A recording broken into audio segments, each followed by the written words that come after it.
people, come, let's go legal.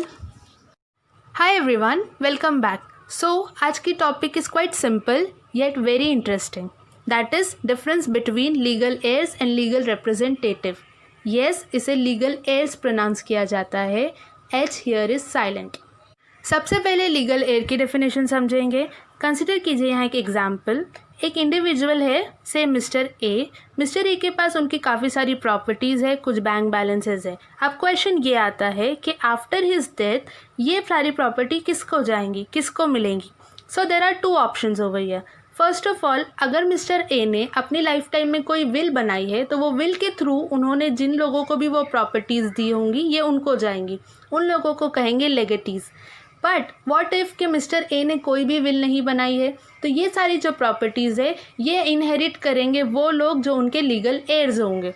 अब ये legal years कौन होंगे? Obviously his family, but family में भी very very close relations only. That is his son, daughter, father, mother, wife, brother, sister. और अगर mister A Mrs A है तो फिर उनके हस्बैंड एक्सेट्रा. याद रखिए, थ्रू विल मिस्टर ए अपने किसी फ्रेंड, कोई स्ट्रेंजर, कोई ऑर्फन, कोई बहुत दूर के रिश्तेदार को भी अपनी प्रॉपर्टी डिवॉल्व कर सकते हैं. बट अगर वो विदाउट विल मर चुके हैं तो फिर उनकी सारी प्रॉपर्टीज़ लीगल एयर्स को ही जाएंगी. Next is legal representative. ये एक ऐसा इंडिविजुअल है जो कोई और पर्सन के बिहाफ पे एक्ट करता है और उसके लीगल अफेयर्स से डील करके उन्हें कंप्लीट करता है. एक एग्जाम्पल से समझेंगे. यहाँ पर एक पर्सन है एक्स एंड उसका लीगल रिप्रेजेंटेटिव है वाई. नाउ यहाँ पर वाई एक्स का रिप्रेजेंटेटिव क्यों है? बिकॉज या तो एक्स की डेथ हो चुकी है या फिर वो अपने मैटर्स डील करने के लिए इनकेपेबल है. दैट इज़ एक्स की मेंटल एबिलिटी अपने एक्शन और कॉन्सिक्वेंसेस को जज करने के लिए इनफ नहीं है. इन दोनों रीजंस की वजह से Y would act as a legal representative of X. Now let's see यहाँ पर वाई का क्या रोल है. सो एक्स के जितने भी लाइबिलिटीज़ है और जितने भी अनअटेंडेड या इनकम्प्लीट मैटर्स है, वाई उन सारे मैटर्स को मैनेज करके उन्हें कंप्लीट करेगा. जैसे फॉर एग्जांपल, इफ़ एक्स ने कोई लोन लिया है या कोई क्रेडिट बचा हुआ है तो वो उसे पे करेगा. टैक्सेस जो है वो पूरे पे करेगा. अगेन, इफ़ कुछ कोर्ट प्रोसीडिंग्स चल रही है जिसमें एक्स इज़ अ पार्टी, तो उस कोर्ट प्रोसीडिंग में वाई एक्स के बिहाफ पे जाके उस कोर्ट प्रोसीडिंग को अटेंड करेगा.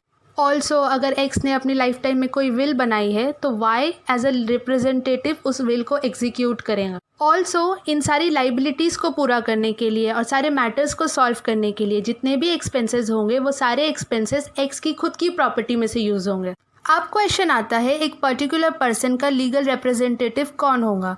So the first could be उसके खुद के लीगल एयर्स. ऑब्वियसली अगर वो प्रॉपर्टी इनहेरिट कर रहे हैं तो उनको उस पर्टिकुलर पर्सन की लाइबिलिटीज से भी डील करना पड़ेगा. या फिर अगर उस पर्सन ने अपनी लाइफ टाइम में कोई विल बनाई है तो उस विल में अगर उसने किसी एडमिनिस्ट्रेटर या एग्जीक्यूटर का नाम डिक्लेयर किया है तो वही एडमिनिस्ट्रेटर उसका रिप्रेजेंटेटिव होगा. एंड कुछ कुछ केसेस में कोर्ट डिसाइड करता है और अपॉइंट करता है एक पर्सन को दूसरे पर्सन का लीगल रिप्रेजेंटेटिव. ये डिपेंड करता है हर एक केस के फैक्ट्स के ऊपर.